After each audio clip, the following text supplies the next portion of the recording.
Start clapping right now. Start clapping for Josh Johnson, y'all. Let him hear it. I've been genuinely obsessed since I saw it from the moment that it happened. You know, it was around Thanksgiving, and what a thing to be thankful for. Wow. I can't stop reading Drake's filing.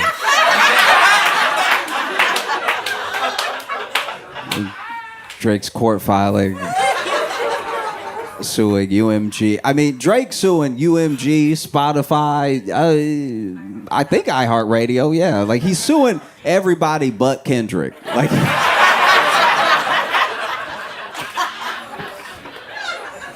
all right.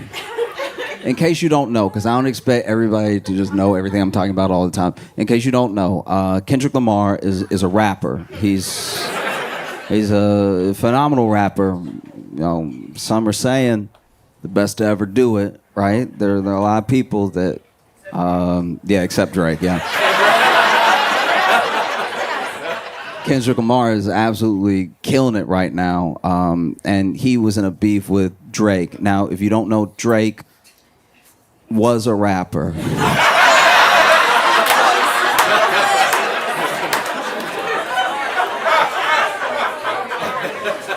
He was a rapper until Kendrick Lamar rapped while he was rapping, and then they did it at each other, and it did not go well for Drake.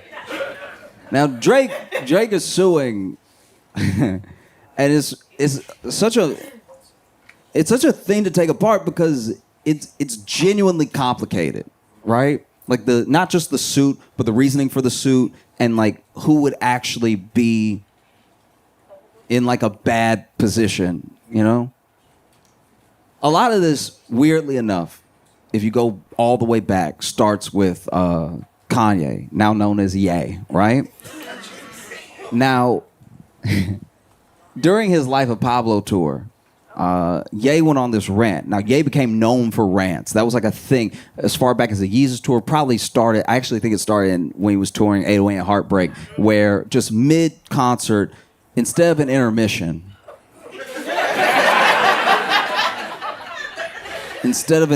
he would go on a wild rant, right? Like, and sometimes the rants would have some genuine little nuggets in them of like, oh, that's an inspiring thing that he said. I'm gonna hold on to that. And then sometimes it would be full of things where you were like,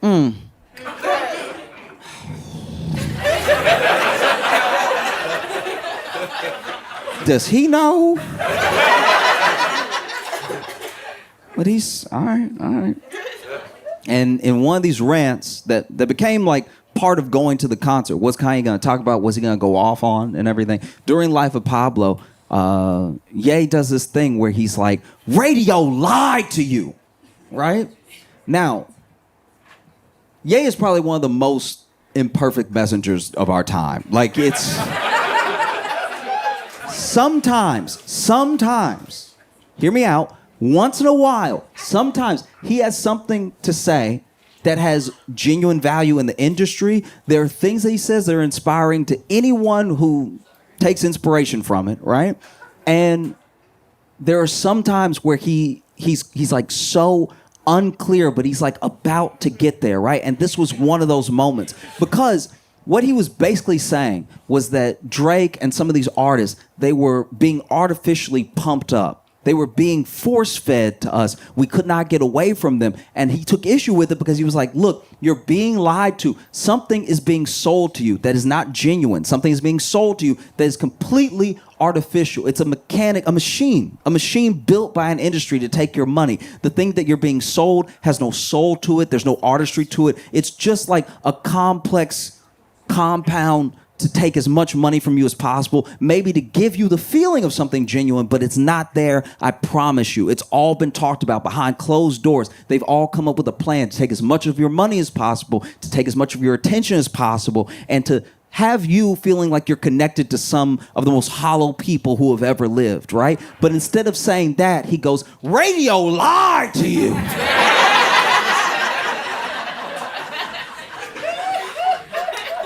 So understandably, in the moment, people didn't quite understand what he was trying to say.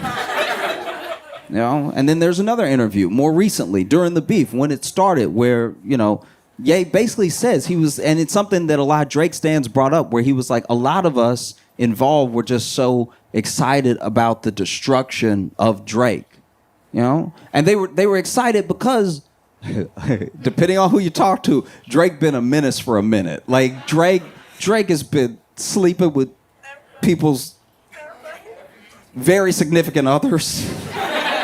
He's been doing like shady stuff. There's people who've worked on projects with Drake, and then he went ahead and even though he worked on the project with them and was happy to collab and everything, releases a project that's kind of like theirs right before, there's things he's being accused of that are like, none of it is illegal, but a lot of it is terrible, right?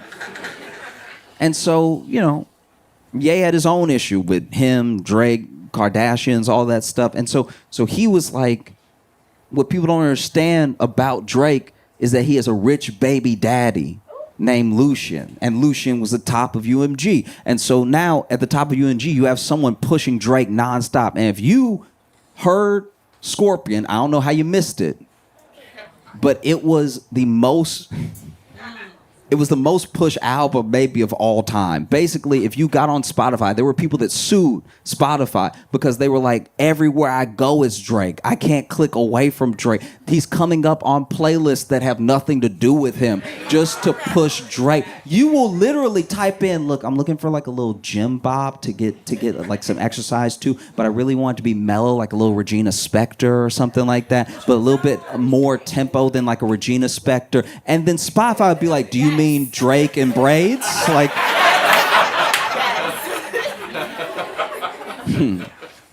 you'd be like, I want some hard rock, like something classic, something that is maybe like hair metal, like some of that glam punk to it and everything. And then Spotify would be like, do you mean Drake making a mean face?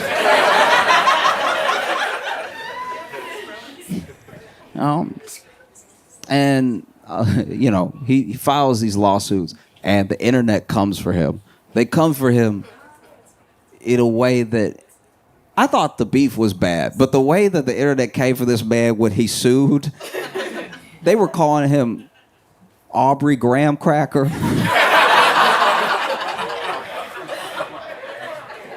They were quoting lyrics from him.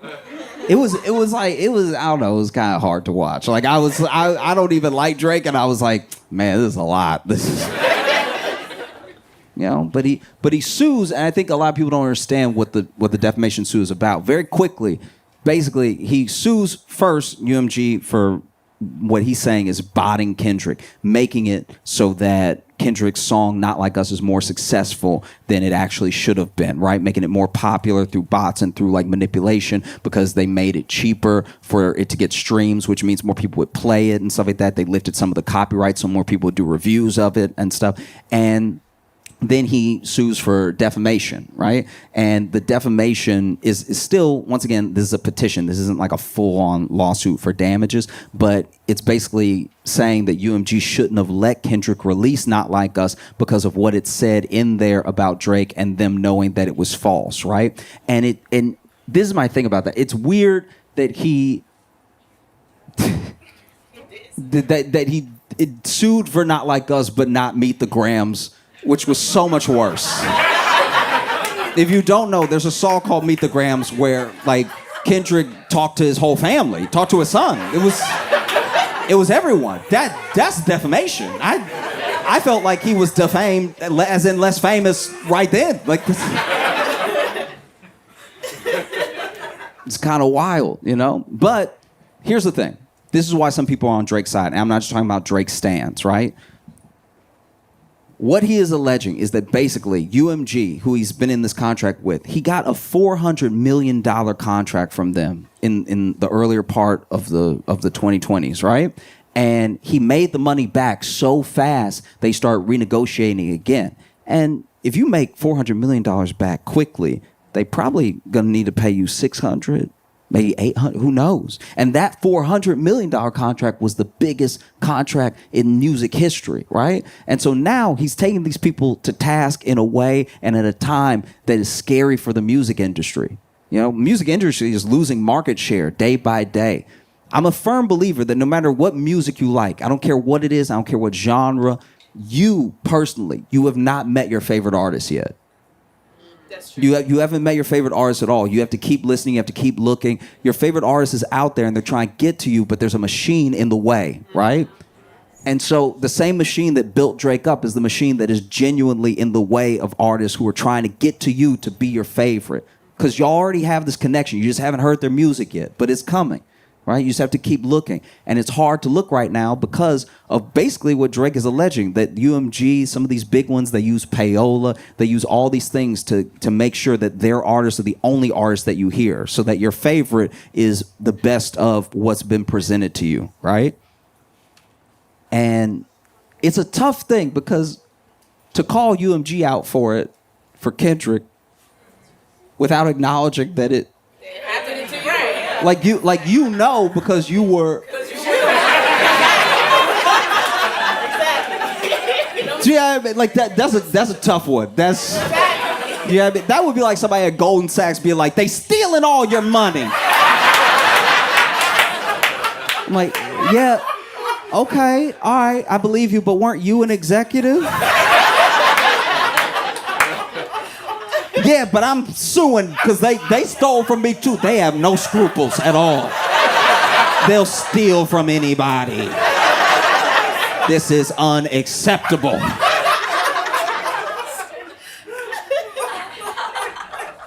You know?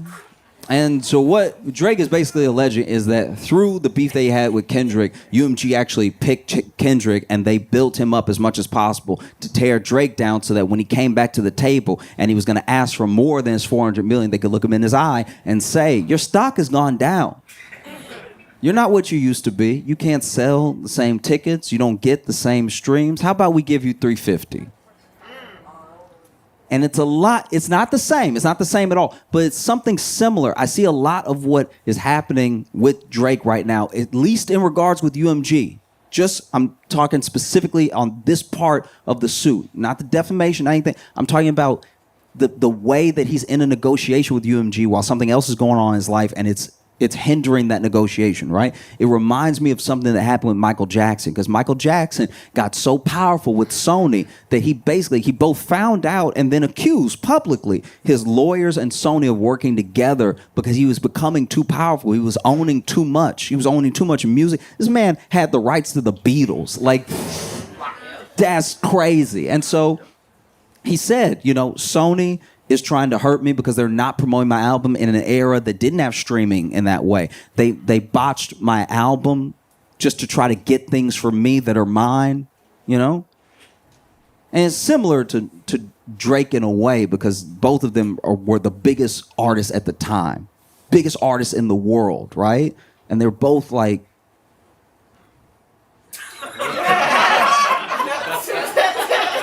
Just hear me out. They were both...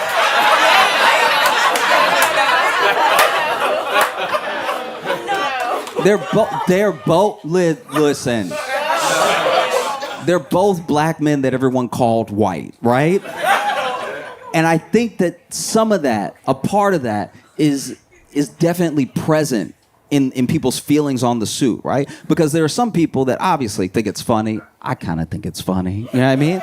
But then there are people who I've heard from and who I genuinely agree with that you can't get away from the fact. You cannot get away from the fact that these two individuals, even though their suits are not the same, even though their situations are not the same, these are two individuals who built themselves up to be the biggest in the world. And when it came time for a company to pay them,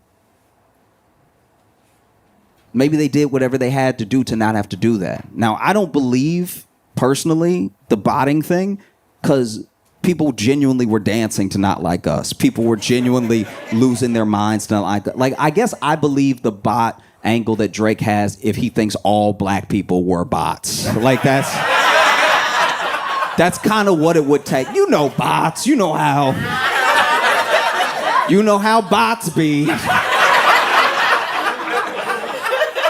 And look, when it comes to the bot thing, I'm not gonna lie to you. I've done a version of what Drake is doing in my head, just personally, because bots are all around us, and they're actually one of the reasons we fight so much. You think that everyone disagrees with you online. I'm not saying everyone agrees, but not everyone has the vitriol waiting for you, that it feels like it. We found that a lot of some of the nastiest things that get said online are bots from other countries just to stir people up, you know? And the bot has no investment in whether or not you actually get outraged, but it's just rage bait that's literally made to whether it's to keep you on an app or to distract you. Bots are everywhere, right? And I sometimes take that to my emotional advantage. You know? Like if I get into an argument with somebody online and they make a good point, I'm like, that's a damn bot right there. That's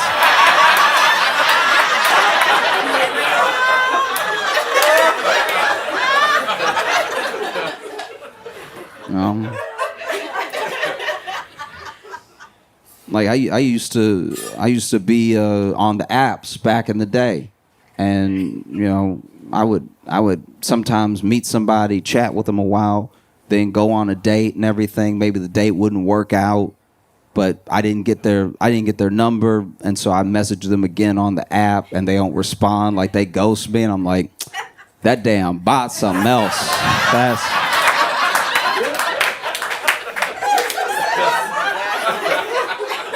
These bots are out here wilding, right? Like, you know. I remember I got to argue with my mom, and she was making some really good points, and she was really like letting me know that she was disappointed in my actions and everything, and really told me why. Broke it down, how she didn't raise me to act the way I had been acted and stuff like that. And I went ahead and typed in the text, because I saw the text bubbling and everything, and I knew more was coming. And I was like, look, I'm gonna have to cut this bot off. Like this.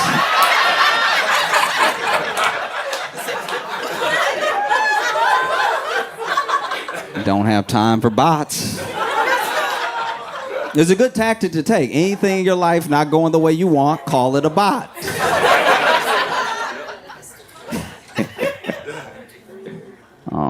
And I read and I talked to people as much as I could when the beef was going down. And I talked to Kendrick stans, I talked to Drake stans, I talked to people who did not listen to hip hop at all, who really didn't have a stake in the race at all. And there were people that were saying like, oh man, the only reason Kendrick stopped dropping diss tracks is because he was scared Drake was gonna hurt himself. Then I talked to people that were like, no, Drake dropped last, so the ball is in Kendrick's court, right? I heard delusional takes, I heard erratic takes, I heard takes that were just sort of blah, whatever. It's two grown men rhyming at each other, I don't care. Like, I heard it all. What I did not hear from Drake stans or hip-hop fans at all, the entire beef was, he should sue.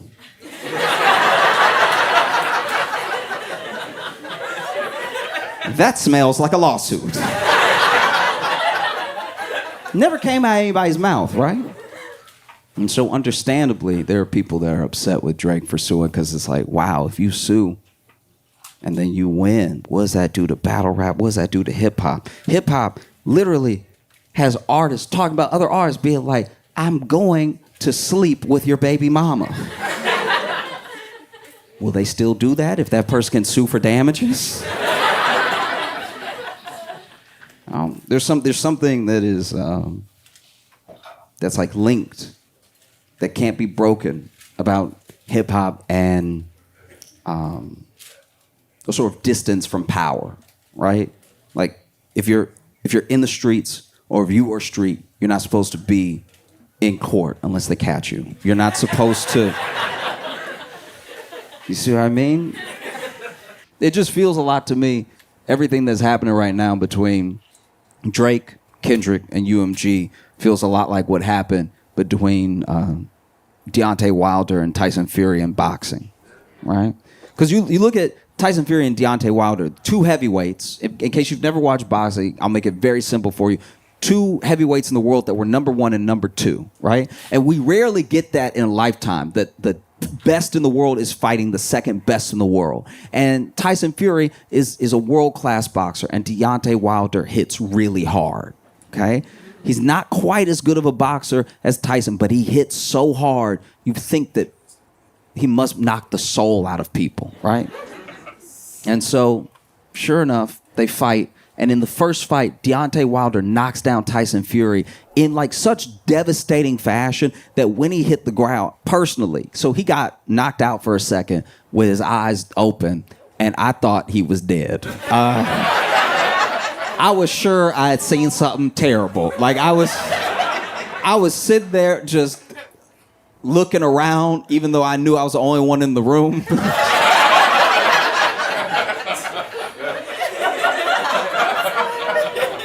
And Tyson Fury had been through a lot. He had battled his way back from addiction, from some serious mental health issues. He talked about wanting to take his life and everything. And this man gets knocked down by Deontay Wilder in one of the later rounds. Even though he had been putting in good work the entire fight, this punch came out of nowhere and it knocks him down. And then out of nowhere, he blinks. And a part of me was like, he might still be dead. That's a reflex. I've heard of dead people blinking. That doesn't... And then he blinks again, and then he gets up, and he gets up all at once, just sort of rolls himself up and stands up, and the world is shocked. It's one of the biggest moments that year in sports. How did this dude get up? That feels impossible, right? This man sits up, stands up, and even Deontay Wilder is like, I thought you were dead. Deontay, like, he wasn't on camera in this moment from this angle, but he was probably looking at his fist like, I thought I killed him. That's okay. And they finished the fight, and the fight is a draw, and a lot of people thought that Tyson won the fight. And a lot of people said that it was a draw because boxing is rigged and it's corrupt and everything like that. I'm willing to believe both those things, but basically they did have to fight again because it was a draw. So neither one of them had lost their O yet, right? Second fight, Deontay Wilder shows up ready. And in his mind, he's like, I almost killed this dude the first time. So I'm gonna knock him out this time. It's gonna be simple. It's gonna be easy. I'm gonna get right to it, right? I actually gave him a little too much respect. I backed up a little bit. Go in, right? And Tyson Fury beats Deontay Wilder and beats him pretty bad. And I kind of thought he might beat him because I saw the documentary in the lead up, and there were people talking about like, oh, you know, Deontay's been knocking out his training partners when they're just holding the pads and stuff. And I'm like, that sound like he doesn't have aim. That's...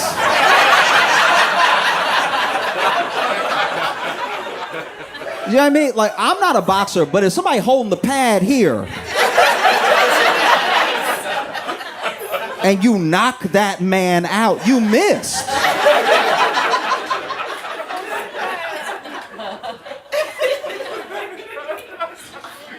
So, you know, Deontay Wilder gets beat in that second fight. They throw in the towel and everything. And Deontay cannot accept that he lost the fight. He actually cannot accept it. He literally says, like, no, he must have cheated then.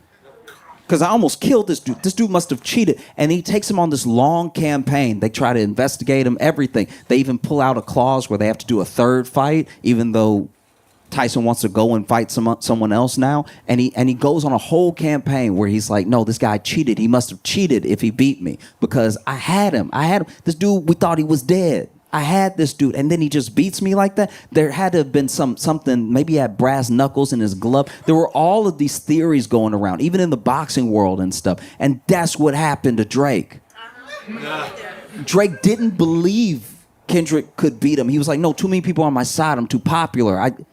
I'm too big. I'm genuinely too big to fail. He thought, even though he was going into contract renegotiations with UMG, let me go ahead and have the sparring session with Kendrick. Number one, number two, going at it. It's going to get a ton of buzz. And then after I beat this dude, I'll be able to come to the table and be like, pay me my $800 million. Because I just took out supposedly the best rapper, right? And then it didn't happen that way. And so now he's saying you must have cheated. There's no way, you know? And this is a genuine mistake. Because now, if this actually follows all the way through and goes from a petition into a lawsuit, Not Like Us is going to go into public court records. A stenographer is going to have to type out the lyrics to Not Like Us. I don't think he thought it through. Do you know what I mean? Because, and this, look, maybe this is me being a hater. This is me making some assumptions. I'm just throwing it out there. This is what I think. I think genuinely that Drake's lawyer is definitely white.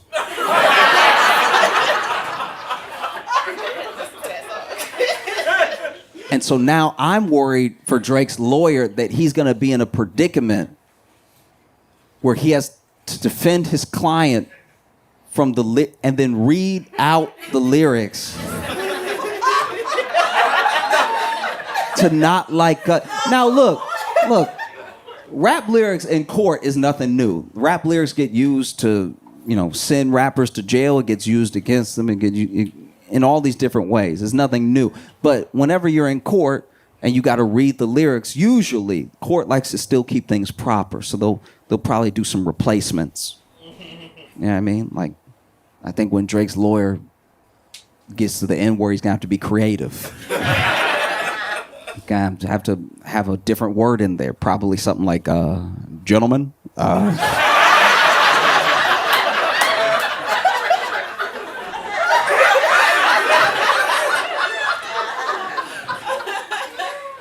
He's going to be standing there having to read the lyrics to make his point. He's going to be standing in front of maybe a jury. Who knows, right? He's standing there.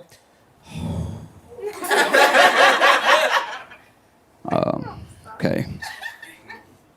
They tell me Chubb's the only one that get your hand-me-downs. Party at the party playing with his nose now. And Baca got a weird case. Why is he around?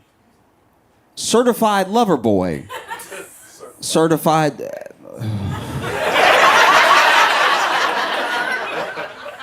Your Honor.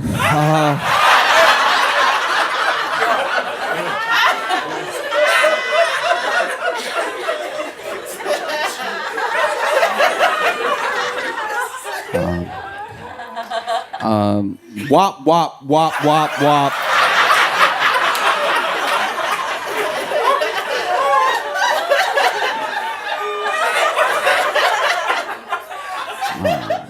Dot, F them up.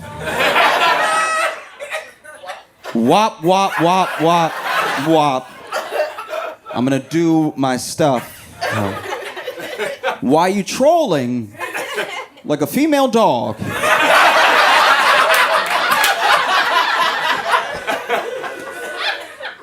Ain't you tired? Trying to strike a chord. And that's a lot of O's. And it's probably A. I mean, I'll try. A.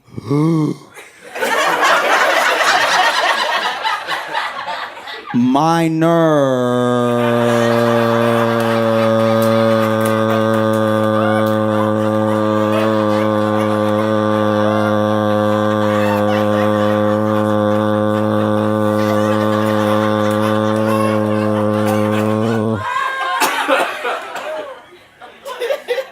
I'm sorry, I'll do one quick correction here. They're missing apostrophe R-E here. They're not like us. They're not like us. They're not, actually, I'll just take away the contract. They are not like us. They are not like us. They are not like us.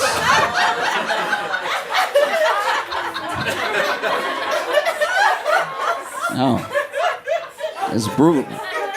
It's absolutely brutal, And I'm torn because there's things in this suit that if it goes through, if they can prove that UMG and even some of the other big labels are still using payola, maybe they have to do such a big payout that they make it not worth it to do it again. That's a genuine hope that I have. Or maybe the government can look at these labels, look how much power they have, and It's unlikely, but break them up a bit, right? They're already losing market share with us, the people. They already don't have the power that they used to have, right? No matter how much they push, no matter how much they repeat, sometimes it just doesn't work. Because we know they're doing it, by the way. We already know they're doing it because we know when we look at charts and they're like, this is the top artist. And we're like, who?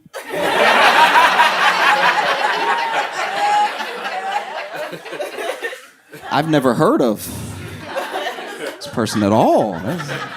Do you, I guess. You know? So if the structure came tumbling down, that would help the little guy, the new artist.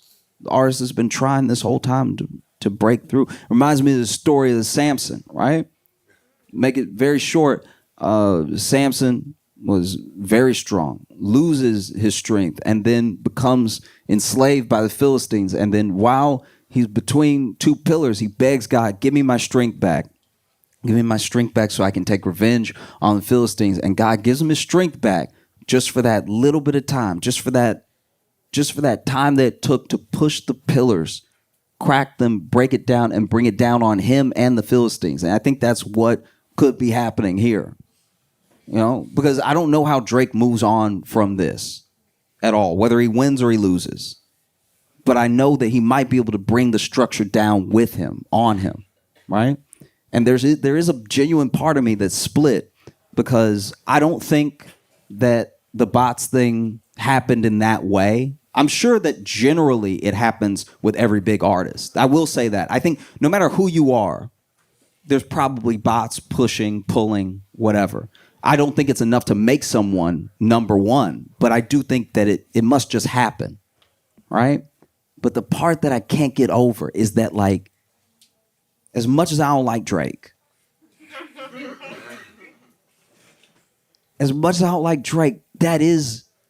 that's a black man trying to get paid what he's worth. You know, he made that money back for them. They should pay him. They do owe him. And I don't think they used Kendrick. I think Kendrick is not only an incredible artist, but he was at the right place at the right time. I think if this beef had happened in any other time, maybe it wouldn't have gone the way that it went. I think Kendrick is smart with his timing. He's obviously brilliant with his music. And I think that he knew this is it, right?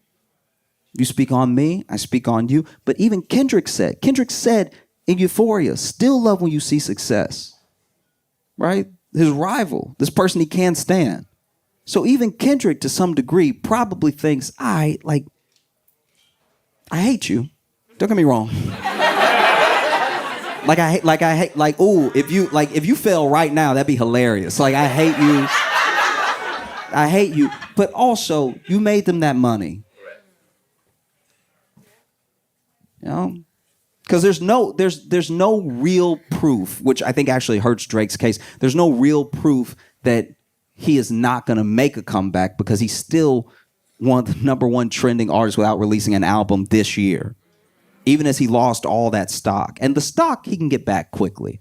I'll tell you how. I don't know if he'll be able to do it, but all he has to do is be like, y'all, look, y'all, could be an Instagram story. He loves that. Instagram story where he comes to us, the people, and he just says, look, y'all, all right, maybe this isn't the way. He got me. All right, I got God. But you know what? I got something for you, my fans. I have new music coming, and I hope you love it. That's it. Let it go. You know what I mean? You got God. This stuff is way weirder. You're clearly spinning out.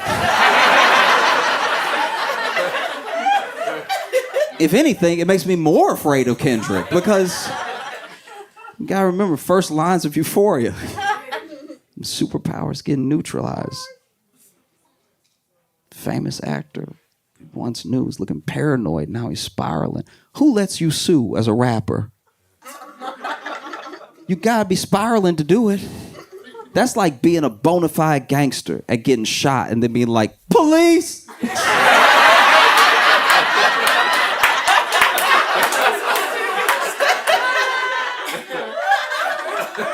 You know? I don't know. I think that, you know, Kendrick caused a full release of the culture.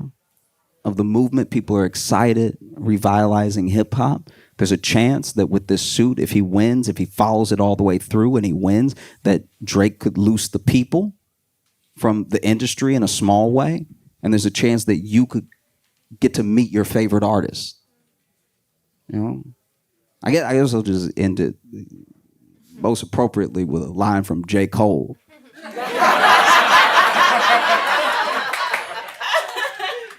I love to see a black man get paid. When I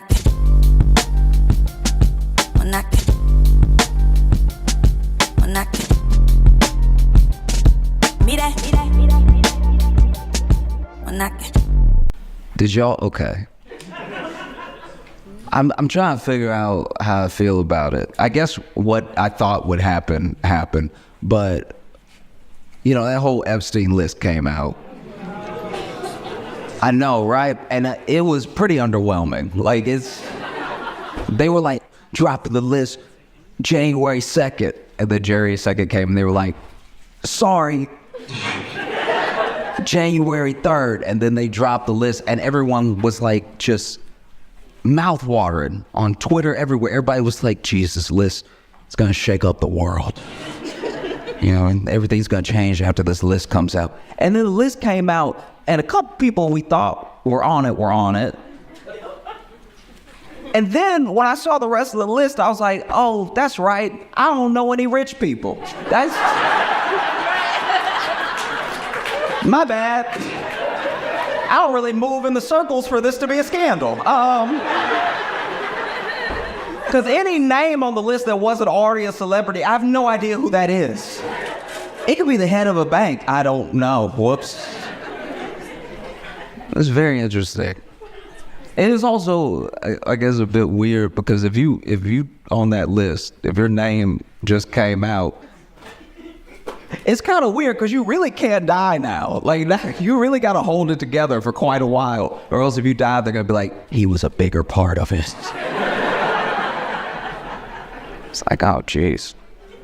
No, it's a weird list. It's a weird gathering of people. You know what I mean? And not everybody went to the island. I'm not taking up for anybody because once again, I don't know them. But some of them, a part of me feels a little bit bad for because they took a trip when the jet was going in the other direction. You know what I mean? Like, the jet goes to the island, but then the jet might go from New York to Philadelphia real quick. And then David Copperfield's like, I ain't got shit to do with this. What the like? Motherfuckers asked me to come over and do some tricks. And then they dropped me off in Indianapolis. I had a show. No. It is weird, though. I think the thing that scares me most about the list and our response to it was that we thought the list would have everyone that we know on it. But what were we gonna do about it? Do you know what I mean? Like, think about that really. Like, we thought all of these, like, celebrities would be on the list. It's like, all right, what were we gonna... Like, was the plan to... Like, I don't know, unless we were gonna kill him, what does it really matter? Do you know what I mean? We're just gonna be like, oh, you... You know what I mean? Really think about it. It's like if you know, whoever. Let's say Aaron Rodgers was on the list. We're gonna not let him play? I don't know. It just feels like we didn't really have a plan there. We just wanted to see it, kind of like the burn book for Mean Girls. And then we were gonna just go about our day. Because it says a lot that we expected powerful people to be on the list. It kind of shows that we have no faith in them to begin with, right? So then we might as well just treat them like they were on the list and get rid of them. Like, it just feels like but Jeremy, I don't know why we needed a little bit more evidence that Lindsey Graham was shitty or something. I mean, like I'm trying to be like a more like chill person. I think I get carried away sometimes. Like, I'll overthink things And it gets me into this, I don't want to be a combative person. And I'm not combative outwardly, but in my head, I'll be like, what does that mean? Or I will overanalyze the situation to a point where I'm having a bad time, right? Like it can't even be called a restaurant. I went to a fast food, like chicken spot, and I ordered and they gave me my food. And I truly cannot remember if I asked for napkins or not. But the cashier, he gave me too many napkins, all right? He gave me a concerning, offensive amount of napkins. He gave me so many he gave me napkins, it was making a statement in my head as he was, because he put, one napkin is not enough. If you get a meal and they give you one napkin, they're like, fend for yourself, right? 2 napkins might be enough. Maybe you're gonna wipe your hands, you're gonna wipe something down, whatever. 3 napkins is a perfect amount. 4 or 5 starts to be excessive. He gave me a clutch of napkin. He gave me what I can only describe as an unhoused amount of napkins. He gave me napkins like it was gonna be my blanket and my pillow tonight. He gave me, because he used the full width of his big ass hand to grab all these napkins and stuff them in the bag. There were so many napkins in the bag that if the bag had flipped, my food would have been safe, right? It was such a deeply offensive amount of napkin, because it just felt like he was saying, you can't take care of yourself. Like, he's like, it felt like he was saying, you gonna spill a lot. I can tell just by how you're standing that you spill. And I was talking to a friend about it. My friend was like, well, maybe, just maybe he recognized you and he was trying to give you the hookup.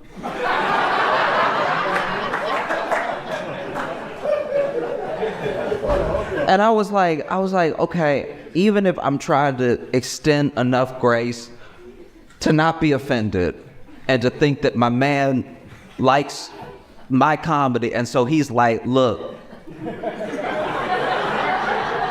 I don't have much, but what I got is these napkins. All right, so if you need anything, I got napkin-wise, I got you. All right, napkin-wise, I stay ready. Okay. I was like, nah, because he didn't. This is how I know he wasn't like a fan or something. He looked me dead in my eyes when he gave me all those napkins and he didn't smile. That was the most offensive. It's probably one of the most, it was a full middle finger using all his fingers. It was the way that he was like, all right.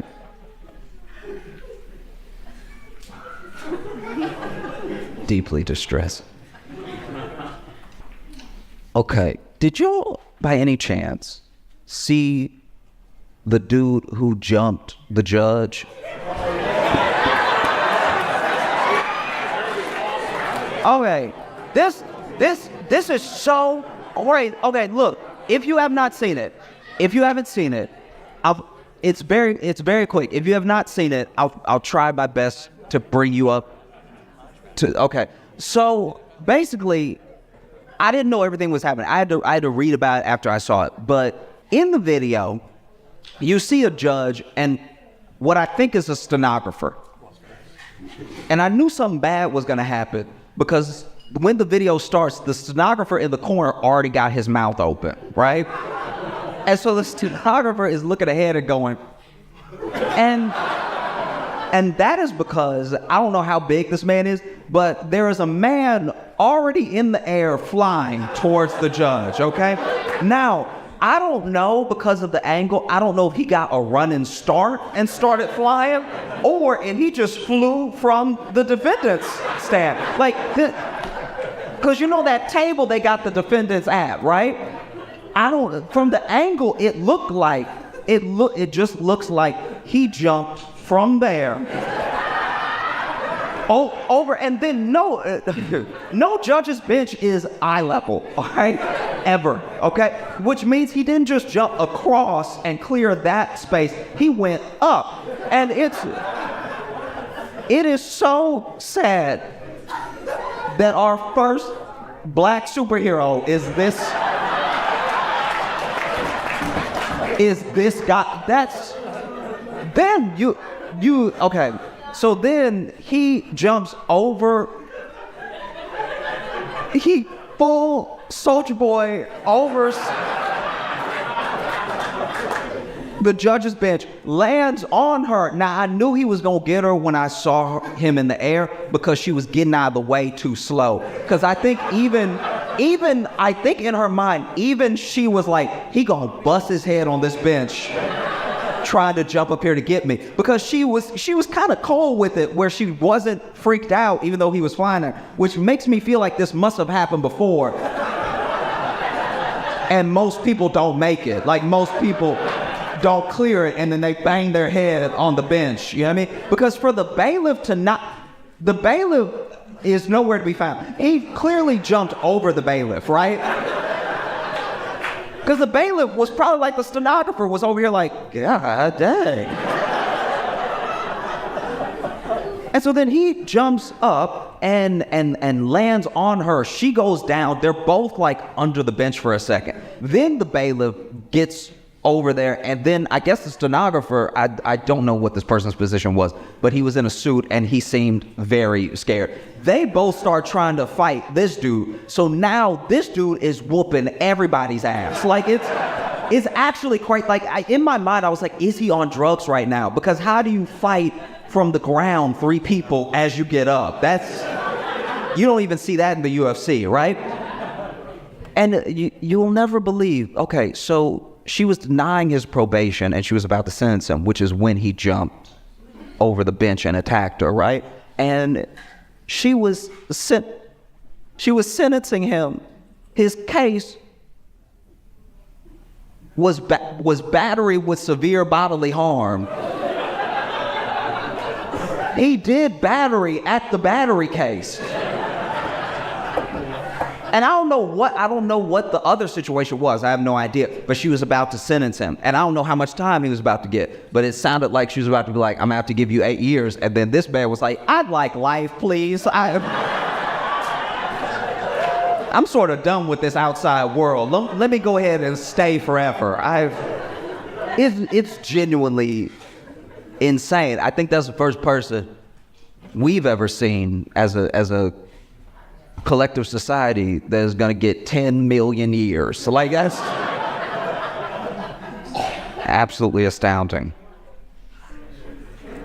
Yeah, I mean, if anything, I'm interested in what's going to happen next. I don't know if they'll let cameras in for it, but the judge said, the judge was like, I want to see him on Monday. This Monday, she's like, I want to see him on Monday by any means necessary. She used a full Malcolm X line. Because she was like, I didn't get to finish my sentence. Move.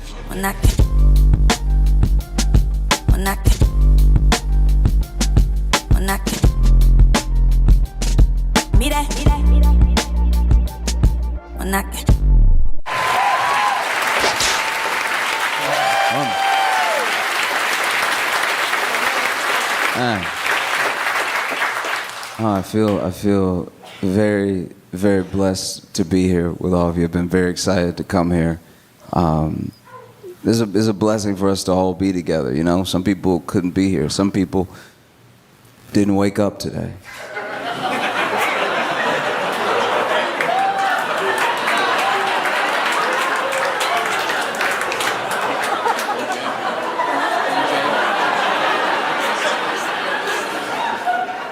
What I just said could apply to anyone.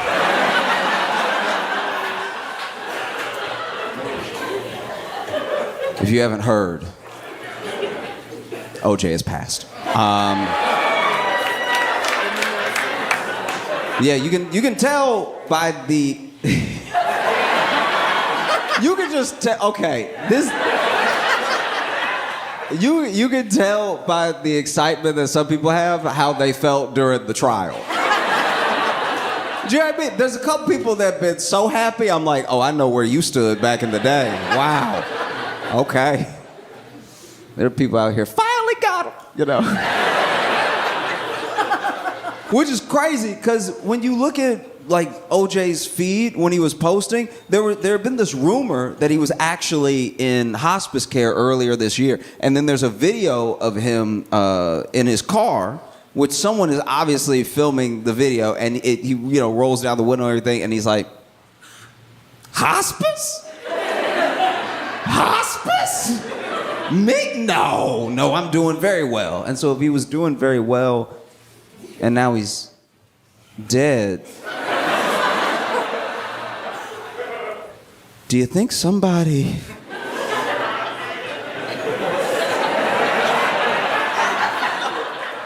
I don't know. I mean, it'd be kind of funny. Just feels a bit weird. You know what I mean? Like he just seemed like one of those people that would just be around forever.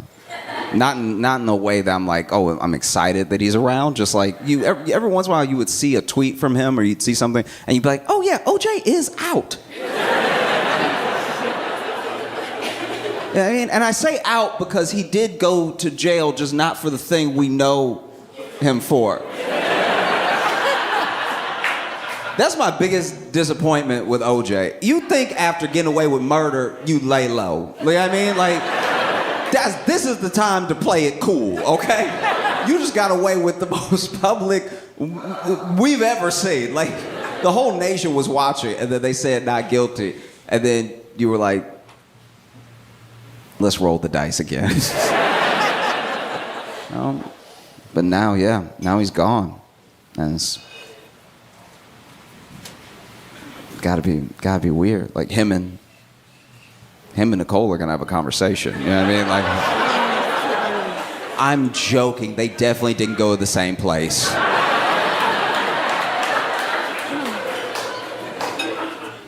I've had like a journey on the internet as far as having it, right? Because I pretty much got internet the way that we have it now, and it wasn't even the way that we have it now when I was little. I got internet in like a all access type of way when I was like 11.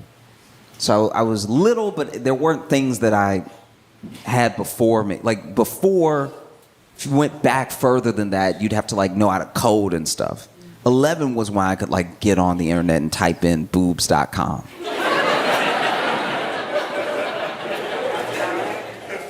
And the internet has brought so many people together in the best and worst of ways, right? Because it used to be, before the internet, if you wanted community, you had to go out, you had to find your sort of like tribe of people, but on a more mindful level, you had to find your people, right? And it was very hard. It was very hard for a lot of people with specific interests, and it was very hard for a lot of people who were struggling with specific things. That's why it's like from 2000 and on that like every type of struggle, it feels like, is known and talked about. Because, yeah, you might have a bunch of friends who have just never been through the thing that you've been through, but now that you can look it up, now that you can find people. And so message boards took off. Message boards were like this forum for everyone that believed in or liked the same thing. It was instant common ground, you know? And it was before the sort of like platforms, really. So you didn't have to worry, like if you were on a forum about a video game that you liked, you didn't have to worry about anybody making fun of you for liking the video game. It's why we're all here. Mm-hmm. And so there was this real community that started up. And it's tough when you're a kid because you're so alone when you're a kid in a very specific way. Because as a teenager, you're going through all the things teenagers go through, but you're going through them specifically as you. So no one knows what it's like to be you exactly. And so you do feel alone, even if you're surrounded by people. But sometimes, because you can impose so much on this faceless type, this faceless text, you feel like the people on the forum get you. And so then you feel like, okay, if people get me, I must not be crazy. If people get me, I must not be completely wrong in who I am, right? And that's pretty much how you get incels.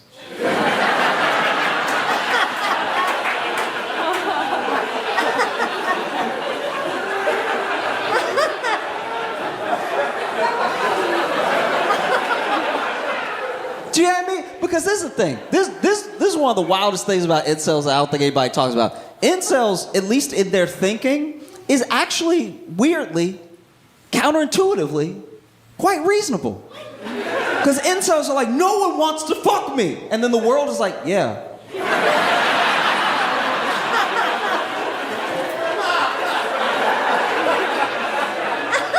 It's actually the dudes who are incels that go out and try every night that are the delusional ones. Like, all right, I've been striking out 600 days in a row, but tonight is my night. I put on extra cologne, so I know that the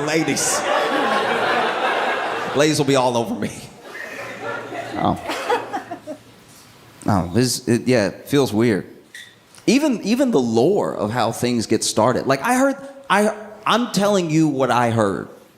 I don't know the full ins and outs of this thing. I'm just telling you the way that I heard it, which to me makes sense. Okay, so to the best of my knowledge from the stories that I've heard, one thing that I do find funny, and it's actually the same thing as like how cults start a little bit.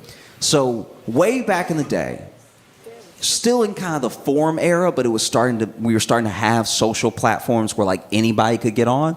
There were these guys who were all divorced, right? Like by and large divorced, or were not married, but like had some sort of weird situation that couldn't see their kids, you know? And so then they banded together because it's a very specific pain, I would imagine, to not be able to see your kid as a dad. Because by and large, maybe because so many of us did do it this way, it feels more reasonable to do it this way. But a lot of people feel like, nobody really needs a dad. I'm telling you, a lot of people feel that way, genuinely. And I'm not saying that as in like a judgment on anybody. I'm just saying like, if you're like, oh, my dad left, people are like, what else? Like, do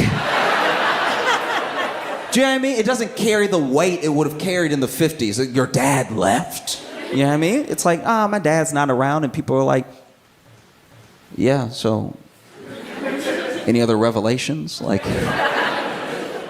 and so I think that sometimes when there's almost an expectation like that, then people who do care, who can't be as involved as they want, feel a very real pain. And they were the only people who understood each other. So they would talk and they would talk and they would talk. And where they messed up, like if I had been there back in the day, if I had been in that forum, what I would have said is like, just careful with the name. The name makes everything.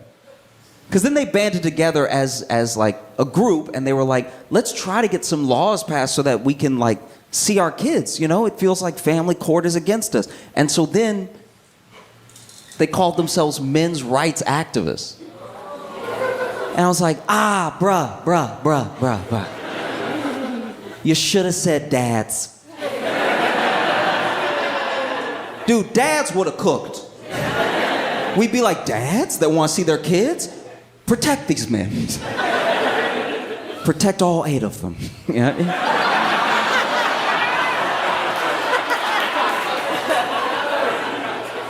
But because they said men, now men who don't even have kids are joining the group.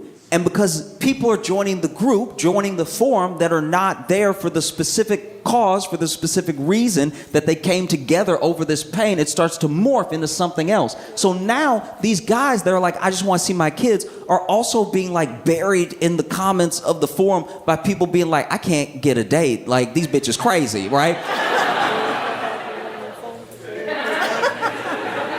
And so ironically, a lot of them, not all, but a lot of them, maybe they were angry. Maybe they were going through a divorce. Maybe they were bitter at their ex-wife or women in general for not being able to see their kid. But they could also see what was happening, right? They could see like what this thing was turning into. What used to be a genuine support group is turning into like a weird, it's just a weird hang.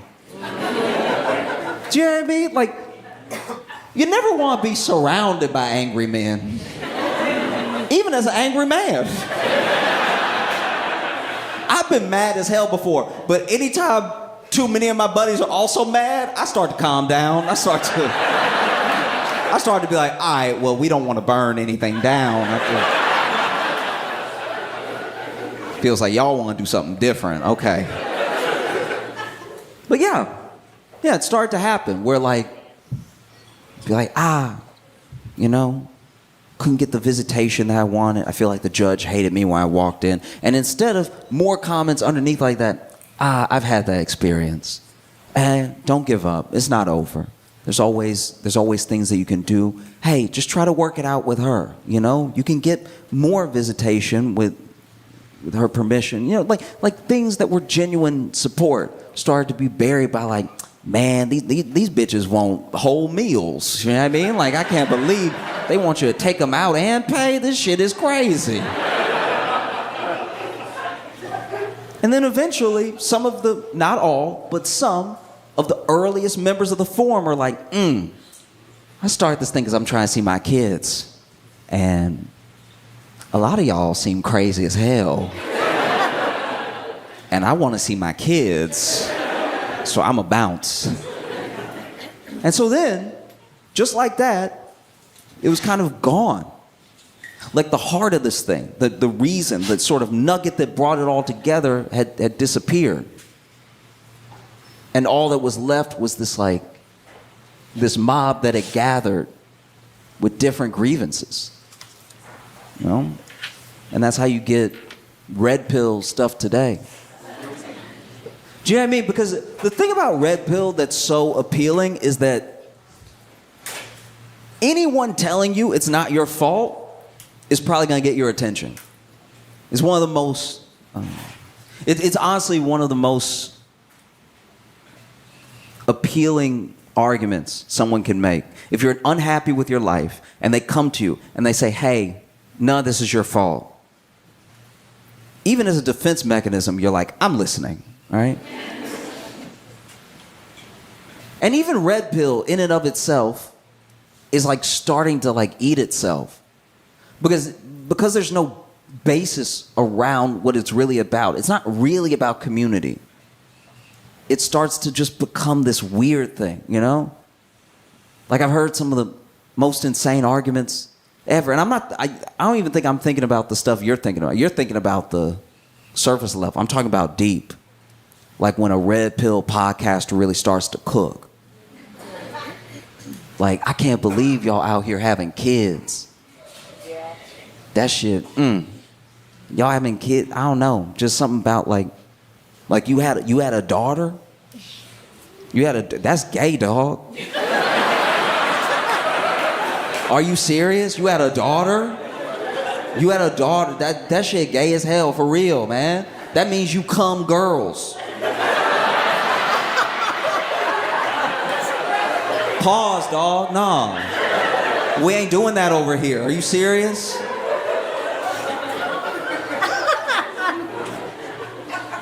But no, when I was a kid, I go over to my buddy's house and, you know, his grandparents had been together for 60 years. That's a long time. 60 years of marriage, by the way, not knowing each other, not being cute. 60 years, right? Their fights were epic. Their fights were amazing. You know, because at 60 years, you let it all out. You know what I mean? Because at 60 years, you just say what's on your mind, because what are they going to do? Leave?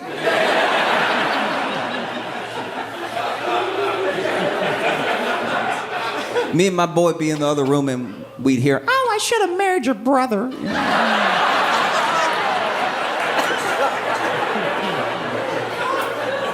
And he was like, He was like, oh, okay, then my brother want to blow his brains out. All right.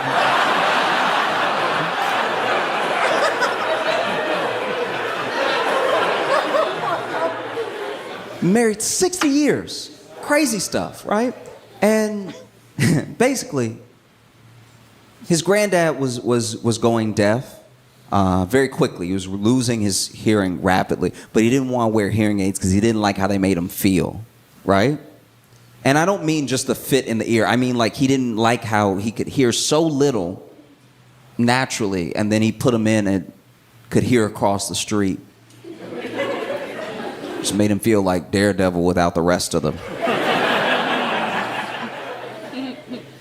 And I remember one time I was hanging out at their house and we heard his grandma yelling all around the house. And then she came into the room where we were at because his granddad was watching us. And she was like, why won't you just wear some hearing aids? Okay? I got to yell your name all through the house. Then I got to yell when I get in the room and I even find you. I'm yelling all the time. Surprised I'm not losing my voice. Why can't you just wear your hearing aids so you can hear me when I'm talking to you? I feel like you don't listen to anything I say because you can't hear me talking to you. And you just saw him slowly start to smile.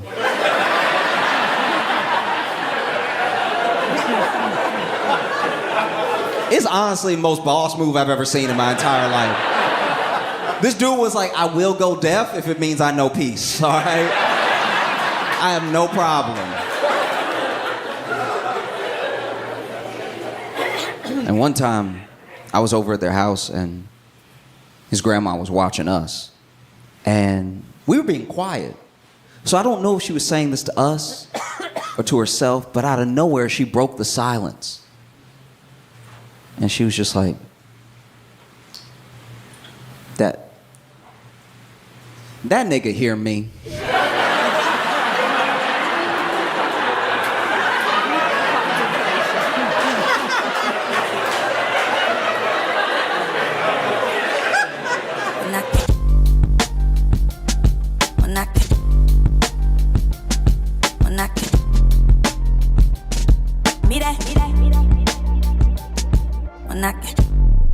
I'm very happy to be here and not at home in New York where I live because I don't know if you heard, but New York City had an earthquake today, which, you know, would be terrifying if it wasn't already New York City.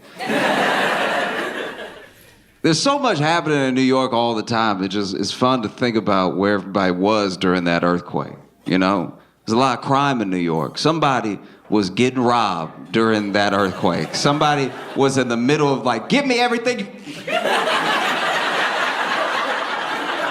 Don't move! You know? Some people were in their apartment. Apartment shakes. Buildings are so old and decrepit, they're like, I knew it was gonna collapse one day. I was just hoping I'd be at work when it did, but it's an odd thing, you know? Maybe somebody is visiting New York. They just got there, very excited. And you know that annoying type of, oh Lord, okay. Not talking about you.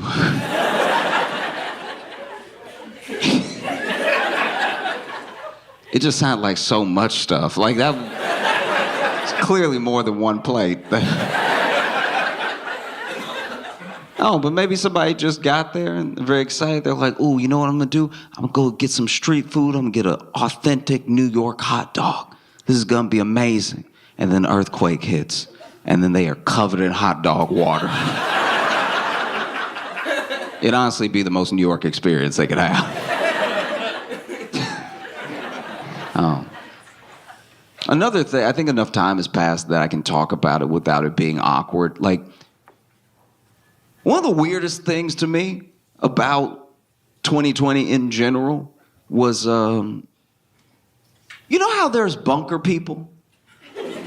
There are people that save up a bunch of money to build a bunker in different types. Some people build a bunker underground. Some people have a different location they're going to go to if things hit the fan and everything. Some people have like a whole site that they've built and stuff. And we've always, for years, for decades, made fun of them, right? It's something that started in the Cold War because they were so sure that the Russians were going to bomb us that they started to make bunkers, and it was a normal thing. Then, as those sort of fears started to disappear a little bit, it became less common. But then there were some people who were still like, guys, something's wrong. So bad things could happen. So they made bunkers, but then they started making it with, their personal wealth and everything. And we made fun of them all the time, And then 2020 hits, global pandemic that affects everyone in every country. And almost all the bunker people were like, that shit ain't real.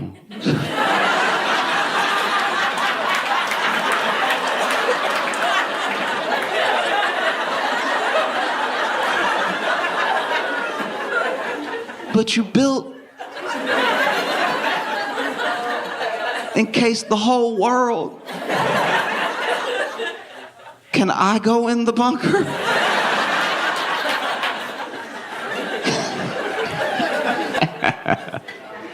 Oh, man.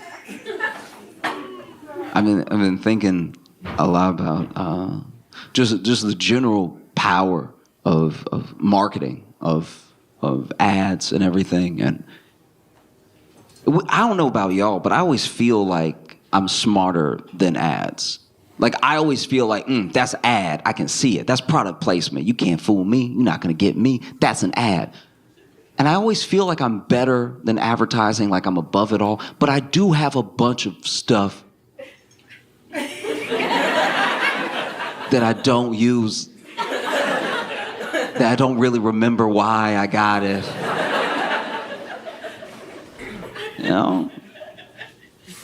And I think it's something that we need to pay more attention to, just the power of marketing, how influential it is, Like just imagine a world where you work at some sort of agency, right? An ad agency, whatever, some type of marketing agency. And not now, right? Let's go even further back to when people were paying even less attention to ads and they were served less of them every day, right? Let's say 70s, 80s maybe, and you're working at this agency. And you go in one day to work, just any regular day. And let's say you're like co-VP or something like that. You're high up there, right? And then you get into the building and everybody crying. You don't know why. People are walking out with those, those cardboard boxes specifically for when you're fired. Everybody out there shaking, walking about, running out and everything. And you're like, what happened? And no one's even answering you. As you pass by people, you're like, what happened? They're like, no! And then you get to your office. Maybe you share an office with somebody. And so you look at your partner and you're like, hey, what's everybody so upset about? What happened? Right? And then he's devastated. He's like, oh, it's horrible. One of our biggest accounts, top accounts, right? One of our top accounts, Kool-Aid, that some cult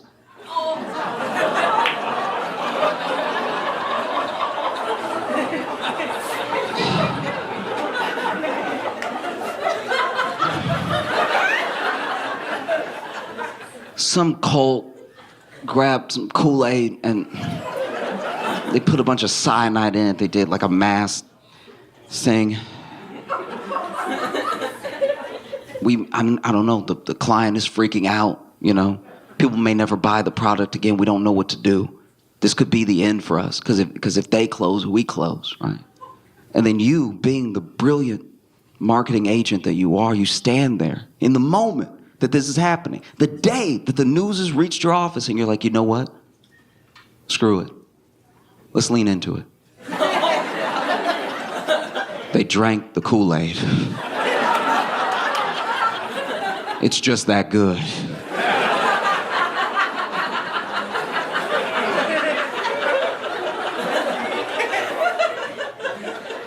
You think about it. Any other product, any other time frame, that product would be done. You know what I mean? Like, if a bunch of people killed themselves with Snickers, I don't know if we would all be like, you're not you when you're hungry. You know what I mean?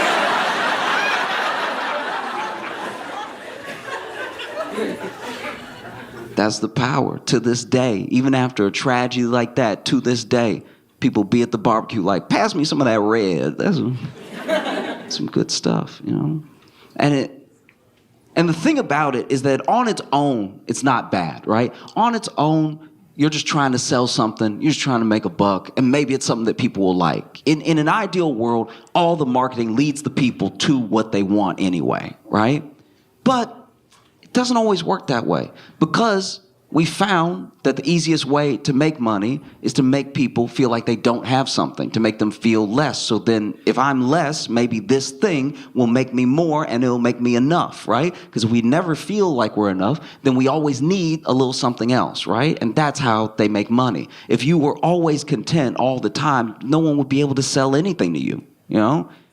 And so on its face, it's not bad what they're doing. But when they're all doing it at the same time, and it's most of what you see, when it's ads all the time being like, you're not this, you could be this, you could be better, right? It just starts to make you feel terrible. It starts to make you feel like you don't matter at all. And I hope one takeaway that you have from the show, not just laughing, I hope that you walk away from the show feeling like you matter as a person, right? Because you do. It's very important that you feel like you matter, that you have influence, because you do, right? A world where you think you don't matter terrifies me, because it means that all of the little pieces, all the interactions that you're supposed to be having with other people are going to be missed out on because you think you don't matter, right? Like we all sometimes feel like a little cog, like a little bolt, just in a big piece of machinery, right? Because the bigger picture is bigger than all of us. But you are so important. Even if you feel like you're that little bolt, you're very important. It's not the same without you. I hope you understand that. You're as important as every bolt on the door of a Boeing plane.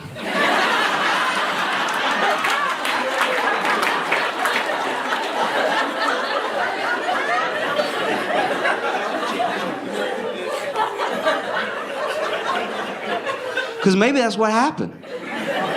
Maybe that's what happened. Maybe at the factory when they were building the plane, you know, they didn't screw the bolt down all the way, so then the little bolt's like, do I even matter? If they don't care, why should I care? Then mid-flight, it's like, I give up. I don't care. And then the door flies open, you're like, oh! What the hell? Because you're the window seat. Oh. And now you got the CEO of Boeing, David Calhoun. It's important to say their names. No, it is. They always just get to move like these faceless people that don't do anything and then get to enjoy their money. It's like, no, his name is David Calhoun, and we should all know it and say it and hopefully find him.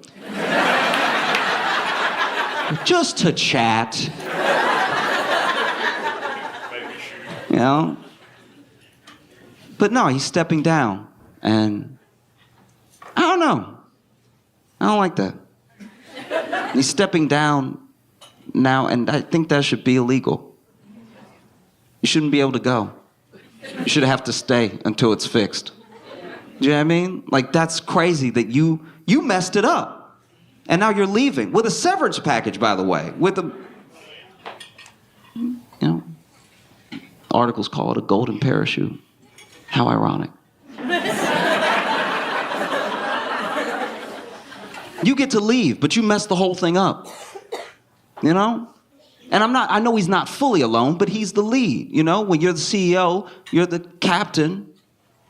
You know? And he gets to leave? That's crazy. And he gets to leave richer for messing it up. That's mind-blowing. He should have to stay until it's fixed. This should be the last job he's allowed to ever have. Until it's fixed, you know? And if it closes, then no more work for you. And by no more work, I don't mean you get to go off and enjoy. I mean, you will not make another dollar for the rest of your life. You need some stakes to be in the game, you know? Because I had a friend actually take up for the process. I had a friend be like, but Josh, now that he's stepping down, someone good could step in. Someone that cares, someone that could fix the thing. And I'm like, are you brand new? Like, what? In what world is that gonna happen? That's so crazy. I told him the same thing I'm gonna tell you now. Imagine you're on a flight, right? Middle row, middle seat. You're not having a good life. And you're on this flight, and during the flight, you feel this incredible turbulence. And I'm not talking about those air pockets where you drop a little bit. I'm talking about you're hearing noises you've never heard before.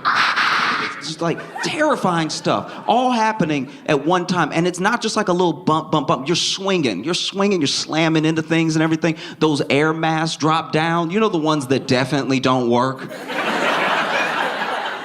I hate that part of the demonstration so much, by the way. They always put the thing on and everything, and then they're like, the mask may not inflate, but oxygen is still flowing. It's like, that sounds like something you'd say to a dead person.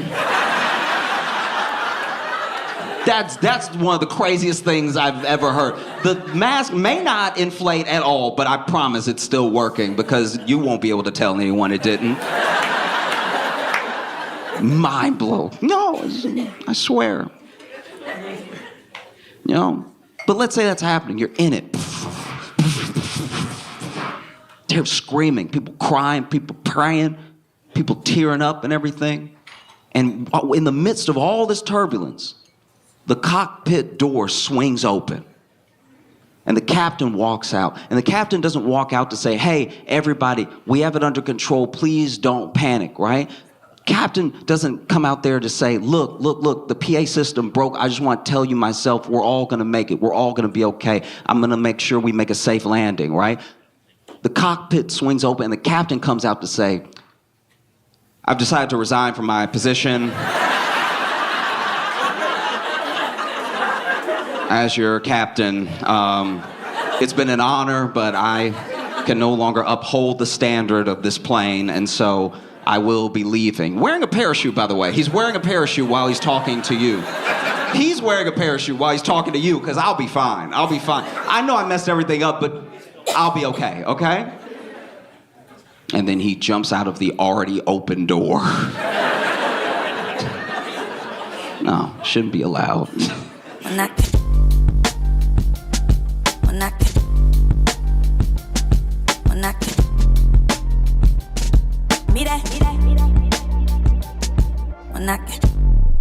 I don't know if y'all saw what's been going on in the House of Representatives, but they they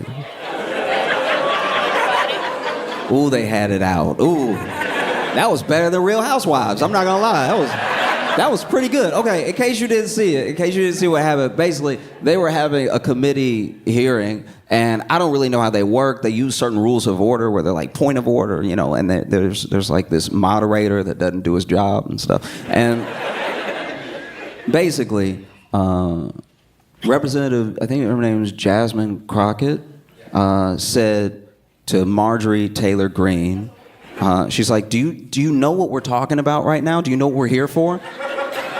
And then Marjorie Taylor Greene said, I do know what we're here for. Do you know what we're here for? Because those fake eyelashes might be messing up your reading.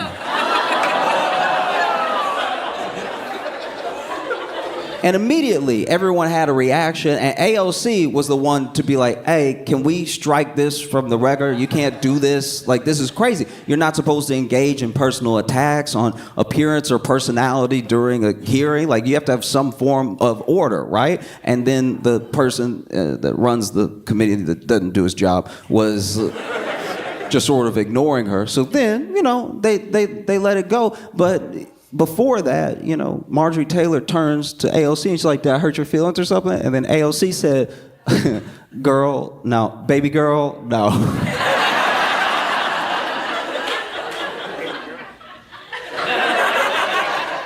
In case you aren't familiar, all right, a girl followed by a baby girl is equivalent to showing a Glock.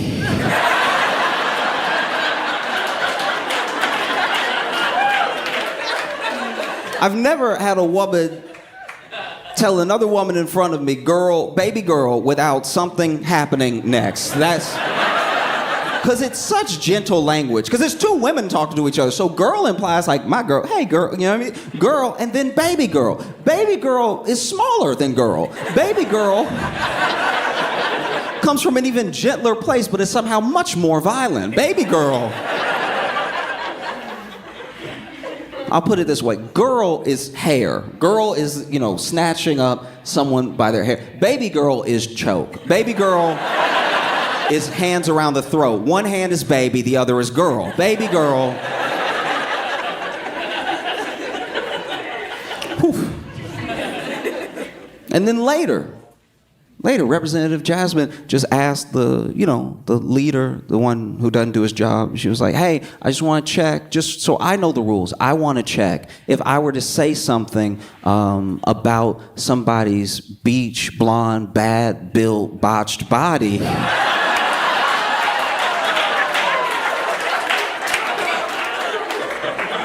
And to be fair, look, I wasn't there. I don't know exactly what she said, because some people are like bad beach blonde, bad built butch body, or beach blonde, bad built botched body. Either way, it's a bop. Either way. And that was like kind of off the dome. That was incredible. That was one of those things where I was reading it. I've never read like a news magazine before and been like, beach blonde, bad built butch body. Man, get Metro Boomin on that one. That's crazy. So I don't know exactly what she said, but she was like, if I were to mention somebody's beach blonde, bad built, botched body, would that be engaging in personality attacks?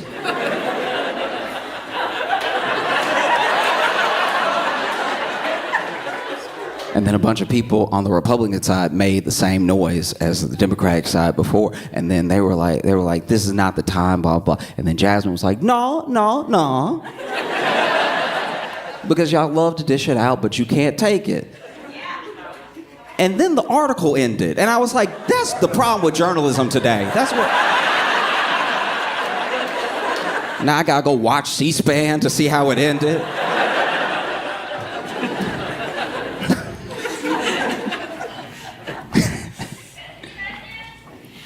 I feel like one of the main things that I miss from being a kid is ooh. Do y'all remember ooh? Do y'all remember like ooh? What an incredible experience. Ooh is beautiful. You know what's so beautiful about it? It's one of those like communal experiences. No one teaches you how to do ooh when you're a kid. You know what I mean? No one sits you down and be like, and sometimes you're gonna want to clap, and sometimes you're gonna be like, ooh. Like, no, your parents never give you a talk like that.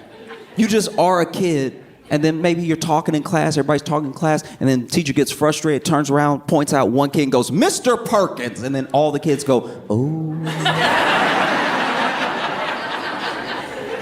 It's beautiful. It's almost like a religious experience that you're having outside of church, you know what I mean? Everybody knew to do it at the same time. Like starting a good slow clap. When a real slow clap happens, you're like, wow, we really did it, y'all. Ooh is beautiful. And then as you get older, ooh starts to go away a little bit. You know, because we all have different experiences. When you're a kid, most kids have the same general big fears, right? Getting called out in the middle of class, getting embarrassed, something happening, somebody. But as you get older, everything starts to splinter off. Everything goes in different directions, and so one person's ooh is another person's nothing, right? It's very hard as an adult to have an ooh experience, so I treasure them now when I have them. It's beautiful. Like I was walking down the street one day, and I was passing this bar, and there was a woman yelling at her boyfriend to the point that a crowd had gathered. Like really felt like a street performance, the way that she was taking him to task. And she was like, I had one day off, JR. I had one day off and you ruined it. And he's like, I'm sorry. No, sorry's not enough. This has happened so many times. I have one day off, JR, and you ruined it. And then out of nowhere, she just swung and slapped him, right? Slapped him from everybody, and everybody was like, oh.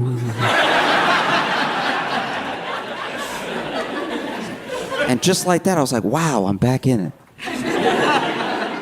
This is incredible. I went to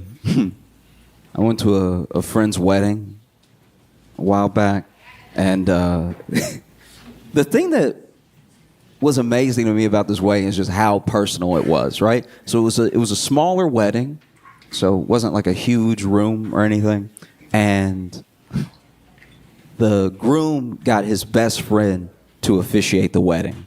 right?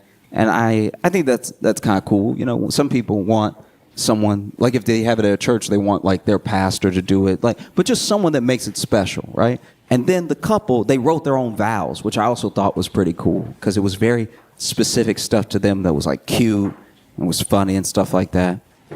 And you can tell that the friend officiating was nervous because he was holding the mic, but it was like shaking in his hand, everything. It was all very, very sweet, right? And then it got that time to, you know, say like, do you take, and everything. And then, you know, Buddy looks at the groom and says, do you take Ashley to be your lawfully wedded wife? But Ashley was the groom's ex's name.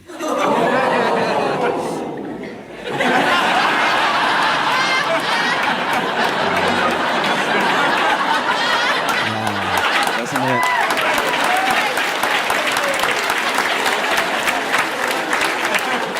Doesn't it just feel good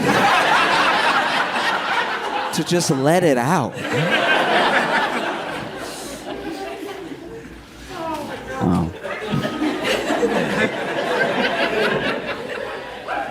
You know, I don't know, admittedly, I don't know much about dating, but I do know white people.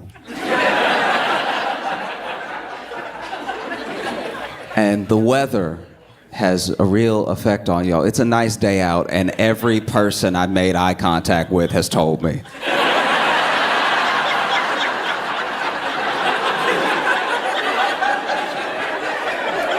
Y'all saw the sunlight today. You were delighted. I was outside, and somebody walked up to me outside and was like, what a day.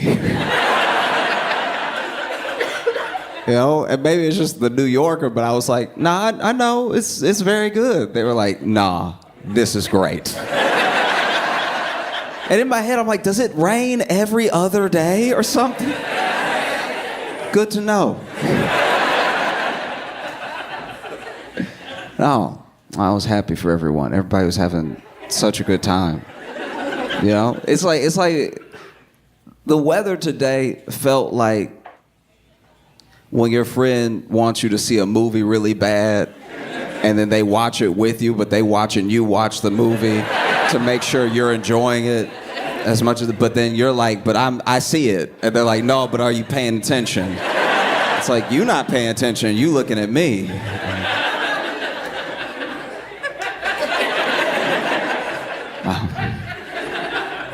There were a couple people I was concerned about. You know what I mean? Because there were a couple people. I was at the hotel, you know, I was chilling with Logan. We were about to go get something to eat. And there was one guy that was so happy, he got upset. You know what I mean? Like we saw him, you know, past him on the way out of the elevator. He's like, it's a really nice day. I was like, oh, buddy, it sounds like you needed this one. This was... It sounded like one more day of rain, something was gonna happen, all right? I can see that same dude looking out the window. If I see another drop of rain, everybody dying. Then the clouds broke and he was like, yes, yes, yes. Because I was enjoying the weather too. I just didn't feel like I was doing a good enough job. Okay, you know, like when you go to like Six Flags or something and you having fun, but your friend is having the best time ever, to where you're like, I don't think we at the same place. You know, like y'all both walking up to the line for the Batman ride. And I guess it's just perspective. I guess it's just when I walk up to the line, I see how long the line is. I'm like, oh, we gonna be standing here for 45 minutes. But he's looking up at the ride like, Batman. I'm like, yeah, buddy, yeah. Yeah, Batman, and we'll be there in 45 minutes.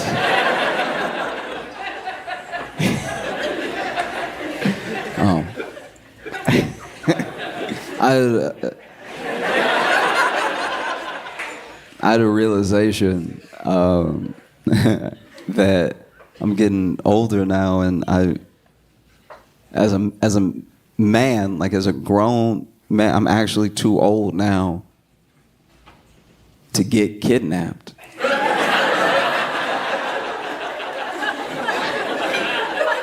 Like if I got snatched on the street and then they held me for ransom, as just, you know, as a man, you'd be like, nah, I live with y'all now. Like I can't.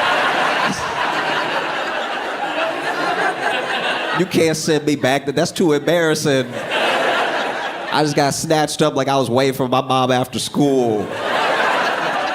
Y'all got me. We good. I'm part of the gang now. Don't. Can't send me back. Imagine. There's actually a statistic that nobody talks about. Thousands. I'm telling you, thousands of men go missing every year. We don't look, but thousands of men go missing. And I think it was 2021 where men going missing outpaced women going missing, right?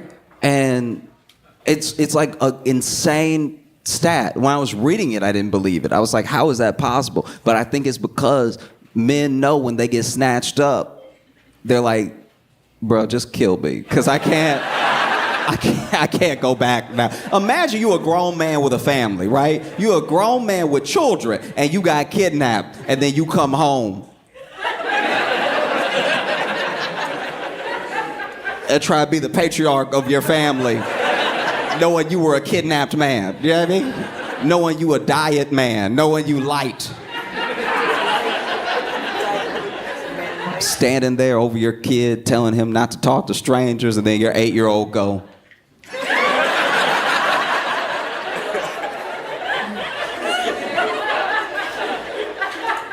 well, Dad, between the two of us, I'm not the one that's been snatched up before. I'm not the one that's walking around irresponsibly.